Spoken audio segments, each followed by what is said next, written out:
tayo rito ng konti. Right? So the bearing is a machine element that supports another moving element. It permits relative motion between moving parts while carrying load. Ang bearing natin, dalawang klase. Meron tayong tinatawag na journal bearing at meron tayong tinatawag na ball bearing. Okay, so this is now what we term as a journal bearing. This one is a ball bearing. What's the difference between the two? Anong pinakamadaling condition na nakikita sa bearing natin? Ito, di ba? Ball bearing siya. Dalawa, roller bearing. Now, yung isa naman ay journal bearing. Sa journal bearing, wala tayong ball yan. Wala. Meron lang tayo parang ganito. Yun. Nakikita natin to. Ito na yung load natin. Ito yung pinaka-shaft natin. Ito naman yung pinaka-bearing niya. Okay? Parang dalawang bilog lang yan. Okay? Parang dalawang bilog lang siya na yan sa gitna. Meron tang another, meron itong shaft. Okay? Yung pinaka-shaft. Now, in between them, meron siyang space. Okay? So, yung space na yan, doon ang tinatawag natin na journal bearing. Alright. Pag ball bearing naman, meron siya nito. Okay? Meron pwedeng roller o kaya ball bearing siya. Alright.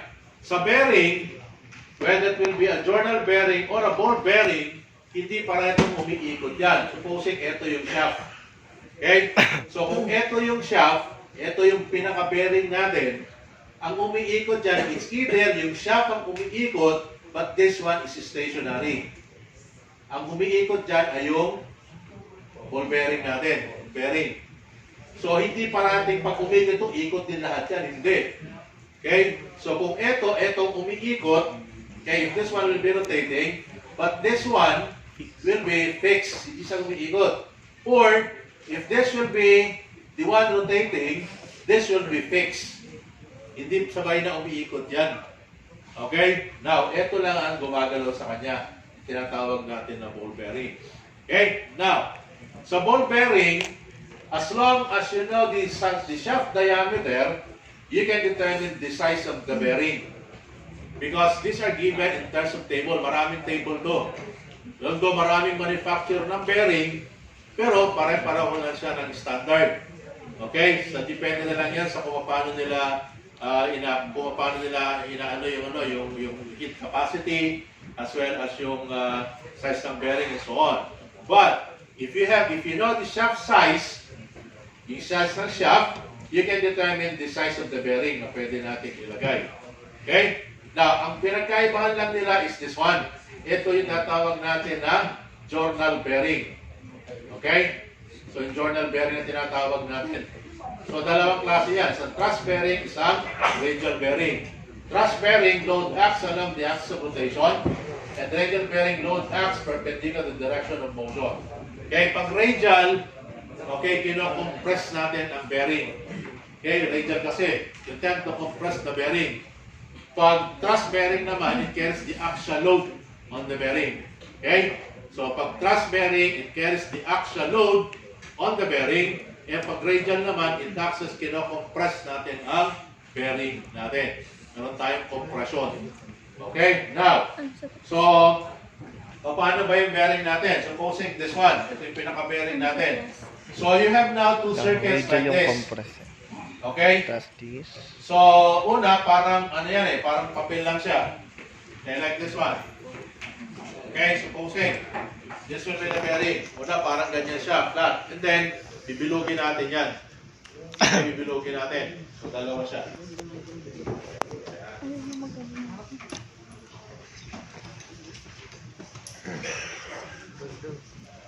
Sample na lang. Alright. Supposing this is a journal. Meron tayong dalawang bearing, dalawa. Yung isa naman, ganyan. Kapalong siya rin sa loob. Ganyan. Okay?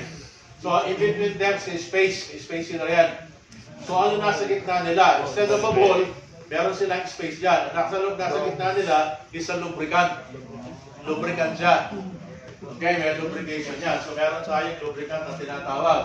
Alright, so una, kung hindi pa siya umaandar, itong smaller portion na natin yan, nakatama siya rito. Okay? And then, pag umaandar na siya, umiikot na yan, dahan-dahan na pupunta siya doon sa gitna. Okay, so habang pupunta siya lang sa gitna, nare-replace yung space natin ng lubricant. Kaya siya nagiging lubricant siya. Okay? Ang diferensya natin kanina, sabi ko, eto, fix na yan. Kasi ito yung ball bearing natin. Okay, so dito, ito naman, lubricant ang nasa loob natin dito. Lubricant siya. Okay, kaya anong lubricant? Depende kung anong classic SAE natin nilalagay natin. That's why bearings are actually subjected to temperature. So therefore, you have to find out what will be the best lubricant that you will be using. Now, ano ang danger nito? Okay? So, ang bearing actually are given in terms of the design in terms of the heat capacity. Okay, what will happen? Alright. So, kung ito ay naubusan ng lubricant, what will happen to that? Alright, supposing, so if let's say this will be my shaft, and this will be my bearing, and then journal. So in between these two is a lubricant. The problem is that kung naubos yung lubricant sa loob, ang mangyayari init yan. At pag masyadong mainit, masusunog yung bearing material. Kakapit ngayon siya dun sa pinaka-shaft. Pag kumapit sa shaft, titigil tong shaft ng ikot na yan. Posible makapasira pa siya. Okay, so you have to avoid that. So, ang avoidance natin is that kailangan hindi maubusan ng lubricant dito sa bearing natin na yan. Okay? So, yan ang condition natin in terms of journal. Right. So, ang equation na ginagamit natin in terms of a journal is quite different from this one. Yung loaded contact bearing natin. Kaya, rather ones that yung journal natin, tawagin natin yan sliding contact bearing. Okay, ito naman, ito may lubricant din to. Okay, may lubrication din yan. So, kailangan din yan. Pero mas kailangan natin dito yan. Alright, now, what are the equations that we will be using for this? Alright, ito siya. Journal bearing. First, you can determine the amount of heat being generated. Bakit nag-generate ng heat? Diba? Umiikot yan. May friction. So, you generate the heat. Tawagin natin case 1 yan.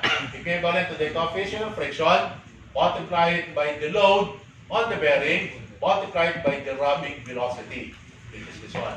Okay? Now, so, paano natin kukomputin yung coefficient of friction? Ito coefficient of friction natin yan. It's not after the coefficient of friction that we normally use. Okay? Kagaya nung palagay natin, pag alam natin yung material ng bar, o material ng clutch, meron na tayo malalaman na coefficient of friction.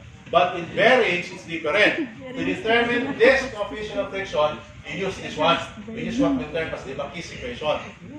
Okay? So, MacDes equation ang ginagamit natin. So, 470 all over 10 raised to 10, multiply it by the bearing modulus, which is this one. Cn all over P is what we term as the bearing modulus. C is the viscosity of the oil. N is the RPM, and P is the bearing pressure. Okay? So, the ratio Cn all over P is what we term as the bearing modulus. Ang Z natin is the coefficient, or this will be the coefficient, okay, of a certain material, a certain lubricant. N is the RPM, and P is the bearing pressure. What's the bearing pressure? You know the force, you know the area of the bearing, is determined this one. And this one is D over C. Ang D natin sa diameter of the bearing, and C natin is the ratio, a difference between the inside and outside diameter, or the outside-inside diameter of the bearing. Ang K naman natin yan, may value yan. Okay, so ang pag-compute nito, itong ginagamit natin, tinatawag natin na MacDes equation. Okay? So, malaman nyo kung meron tayong equation, meron tayong problem dyan. Alright, now, so, pag nag-generate ka ng heat, you don't leave that. Hindi dapat yan mainit. You have to dissipate this heat. And how dissipate that? Using this particular equation. Okay? So, hindi pa pwede na iiwanan lang natin yan dyan. Kailangan ma-dissipate natin yung heat natin. And to determine how much heat will be dissipated, it will now be equivalent now to this particular equation. Dalawa yan. Okay, yung C natin sa constant area, change the temperature. Or you can compute for H2 by using this equation. Vis-a-vis the bearing surface temperature, ambient temperature plus certainty squared. Dito naman, a constant. Again. Alright, now, for good design of a bearing, dapat yung heat dissipated should be equivalent to this one. Or, kaya kung hindi man, pwedeng mas malaki ang H1 natin kasi so usually ito mas malaki kaysa sa H2. Okay, so H1, the amount of heat generated will be much more greater than the amount of heat dissipated by the bearing. But for good design, it's supposed to be that yung kung gaano karami yung na-generate natin na heat, ganon din karami dapat ang i-dissipate natin, tatanggalin. So that's why your H2 should be equivalent now to your H1. Now, what if ang nangyari, mas malaki pa rin talaga yung H1 kaysa doon sa issue natin. So that's the difference between the two. So what do you do? Ang gagawin natin dyan is what? This one, in order for you to attain an equivalent relationship between these two, palitan mo yung lubricant na ginagamit. Okay, you have to change the lubricant. So you can do that. Okay, pwede natin palitan ang lubricant na nilalagay natin dito. How? Okay, pwede natin inject siya, injection. O kaya, nilulubog natin yan sa lubrication, sa lubricant natin. Okay, now. So, this is that one. Velocity and so on. Delta T will be this one. Okay, T sub A represents now the operating bearing surface temperature, ambient temperature, operating temperature of the oil, ambient temperature.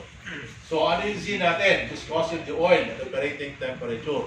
Okay, mga Z na ginagamit natin yan. Ito yung factor. Yung K naman natin will be this one. Okay? The range is from 0.7 to 2.8. Okay? Regarding this one. Yeah. Alright. Ang isang problema natin dito sa bearing is that ito, ang equation na is for determining the amount of heat generated and the amount of heat dissipated. Okay? Now, what if I want to completely design the bearing? Okay? In terms of the other parameter. So, para makumpleto natin design ng bearing, meron tayong isang equation na ginagamit. Yung tinatawag natin na Sommerfeld's number, which is this one. The Sommerfeld's number is what we term as a bearing characteristic number. Okay, etong equation natin na yan is dimensionless, para siyang Reynolds number. Okay, because this one is a dimensionless value. You know the radius, you know the value for c squared, your mu n all over p. Alright, now, pag alam nyo yung Sommerfeld's number, okay, just simply using this particular value, you can complete the design of the bearing. Now, ang problema, kailangan meron pang ginagamit na mga table. Okay, yeah. So, anong table ang ginagamit natin dyan? Okay. Alright.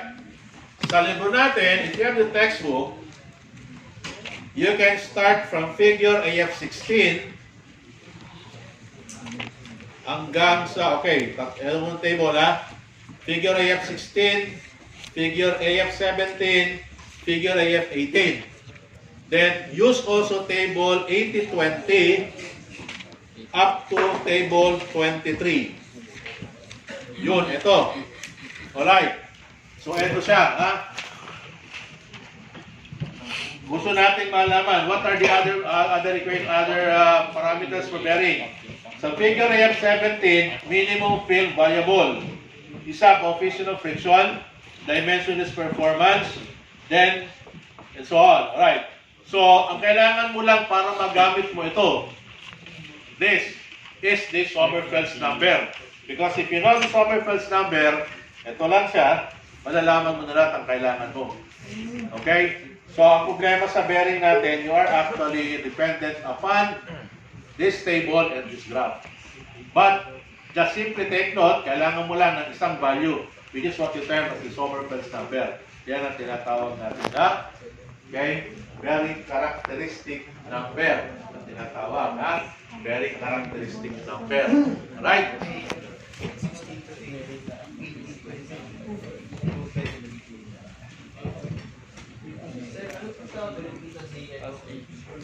Modulus. Bearing modulus. Cn over P is what we term as the bearing modulus. Bearing modulus siya. Bearing modulus. Alin? Yung K, ito. L over X. L is the length of the bearing. This is the diameter of the bearing.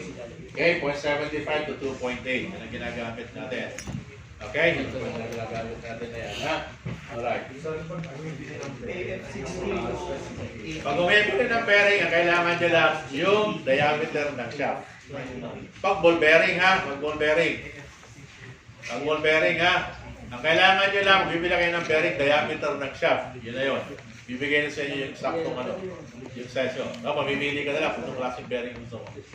Okay, now, actually this equation that we have, ito yung isang tinatawag natin na Buckingham's equation. Okay, so Buckingham's equation. Pangalan ng tao nag-gawa ng equation na yan. Alright? Generated. Now, another equation that you can use in determining the torque exerted by the bearing is through the use of this one, yung Petroff's equation. This one. Ito naman, pag ang bearing natin ay walang load or lightly loaded bearing. Kasi ang bearing pwedeng heavy load or lightly loaded bearing. This is taken from your textbook. Nasa libro natin na yan. Now, there was a problem regarding bearing that was given in the board exam, which uses this one. Now, paano nalaman kung ito ang gagamitin na equation rather than this one? Okay? Kasi pwedeng ito ang gamitin o kaya ito. Kasi doon sa kabila pwede rin torque. Now, paano nalaman o paano yung nag-board exam, paano nila nalaman na ito ang gagamitin na equation? Okay? Doon sa problem, sinabi na lightly loaded bearing. So, pag nakita nyo itong without load or lightly loaded bearing, ito kagad ang gagamitin na equation. You compute for the torque. So, for mu, this is the viscosity of the oil. Okay? Ano yung mu natin? Sa fluid mechanics, ano yung mu natin? Ano yun? Absolute viscosity. Diba? So, mu is the absolute viscosity of the oil. Diba? So, pi squared R is the radius of the bearing, L is length of the bearing, speed of the bearing, okay, difference between the outside and inside radius of the bearing. Okay? So, pag lightly loaded bearing, ang ginagamit natin ay Petroff's equation. Okay? So, yan ang mga tandaan yung equation na ginagamit sa bearing. This is taken from your textbook. Nasa libro natin yan. Yan ang ginamit. Okay, yan ang ginagamit na ano. Now, if you can memorize that, no problem. Okay? You can memorize. You need to memorize sometimes. Okay? Dahil hindi open textbook tayo. Kung open textbook, wala tayong problema. Okay? You can bring your own library. Para kunin mo na lahat doon. Lahat ng libro na madadal nyo, dalhin nyo na. Okay? So, but the problem is that it's not, therefore you are required to memorize that. Okay? So, empirical equation din yan, ha? Empirical equation. Inapos ko empirical equation natin kasi yung examiner natin mahilig sa empirical equation. Okay? Mahilig siya. Okay? So, hindi na mahirap. Madali lang yan. Shortcut. Wala shortcut. Another thing. This one, ha? Ito yung gift radiating capacity. Actually, ito naman, parang ganito rin yan. More or less parang ganito rin siya. Anticipated, radiating capacity natin. Okay?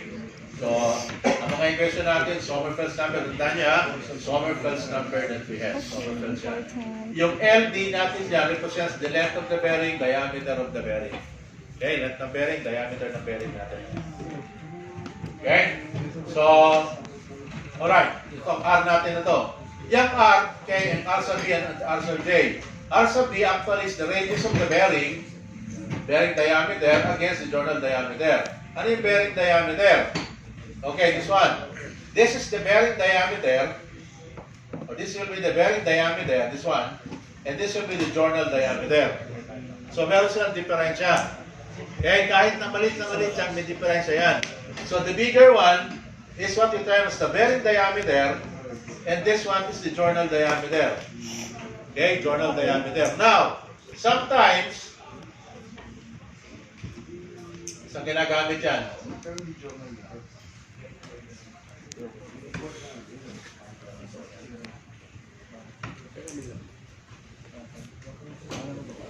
Dito. Saan ito ginagamit yan? Okay? Yan. Pwede ito, different. Itong C natin yan, radar clearance, ha? Pwedeng diameter ng bearing mas draw. Kaya pwedeng radius. Now, sometimes, since maliit lang naman ang difference ng dalawa, hindi niya binibigay yung journal diameter o kaya bearing diameter. Sinasabi lang na journal diameter. So, pag binigay ng journal diameter o kaya bearing diameter, equal na rin yun sa C. Okay? Equal na rin sa C. Kasi nga, masyado maliit lang yan. Okay? Napakanipis yan. Kung kukunin natin na maliit lang ang diferensya ng C natin na yan. So, kung hindi sa inyo given ang bearing diameter o kaya journal diameter, kung ano yung binigay na diameter, yun ang agad ang gagamitin as a C. Okay? Yun ang gagamitin na C dito natin na yan. Yun na yan. Yung pinaka-C natin na yan. Okay? Now, ito, saan kinukuha yan? Doon sa table, doon sa figure na yan Z. Okay? So, meron siyang ginagamit. Doon sa table, 80, 29 nata, no? 20 something? 20 yata. Oh, table 20. But if you have the textbook by Black and Adams, mas maganda siya kasi mas simple ang table o figure na binibigyan ng Black and Adams. Mas simpler siya, madaling intindihin. Okay, mas madali siyang intindihin. Kaya kung may Black and Adams, kung ako may Black and Adams, pwede nyo gamitin yan as a table. Okay, sira. Diba, si Aison, meron. Yes. Kidnapin mo na natin Black and Adams si Aison. Para maibigay ko sa inyo. Okay, meron siya. Sa actually, maganda yung libro niya. Kasi may secret yun. Secret. Okay? Alright. So, ayan naman na natin, ha? Yan ang para sa bearings natin. Ha? Bearings natin na yan. Alright. Okay? So, ito ang natawag natin sliding contact bearing or journal bearing. Okay? So, these are the equation. First, you compute for the heat generated. Then, you get this anticipated. Okay? Yan, so on. Ito, given naman ito, mga temperature natin yan. Given na yan. Ano yung ambient temperature? O, ano nga yung temperature ng ambient? 32. Diba? Depende yan, ha? So, yan mga kondisyon natin. Tandaan niya, ha? Minsan, hindi given yan, ha? Minsan, hindi given yan. So, you have to decide ano ba dapat pagkagamitin na temperature. Do not expect that everything should be given in the data. Okay, the solution of the problem. Alright, now, okay, question. So, magkakabibigyan ko rin kayo ng solution nito, ha, para madali, para makakomplete natin na yan. Pero usually sa board exam, hindi na sila nagbibigay nito. Inaalam lang nila kung marunong ba yung gumamit. Yay! Kasi ito, pag ginamit natin yan, hanggang dyan na lang, unless nag-giving ka ng chart at saka table. Okay? So, pag wala yan, hanggang dito ka lang. Computin mo. Alam mo yung viscosity ng oil, alam mo yung RPM, alam yung bearing pressure, alam mo yung radius ng bearing, difference, okay, in the radius, okay, and then you get S, number Phillips, number. Okay? So, after that, wala na. If you do not, if you are being asked to continue with the design, kailangan given na sa inyo yung table na chart na yan. So, ngayon naman, binibigay na nila, pero depende sa kanila yan. Okay? It will be dependent. So, more or less, the question will be something regarding this one. Ito naman, kailangan ibigay rin ito. Bigay rin yan, yung ibang data pati ito. Ito naman kasi kay na yan, palagi lang naman siyang ganito. Ito lang naman, 0.002 siya. Kasi ang lawak na nito eh, 0.7 to 2.8. So, okay, yung length over the diameter, kaya palagi ito lang siya, lalabas na yung 0.002 lang. Ano? L is the length of the bearing. This diameter, di ba yung bearing kasi length naman siya eh. Length and diameter. Okay? So, yan, ito siya, ha? Ang bearing natin. Palagi siya 0.002. Hindi nagbabago yan. It goes with that one. Okay? So, this is now basically impressive does. Kaya ang tatanong, usually, ito, or probably, This one. You know the torque. Okay, you can get the power. You know the torque. Malamig na ba? O mainit? Tayo magpas ito. Okay, alright? Question? Sige, mamaya pagkatapos mag-ano tayo ha.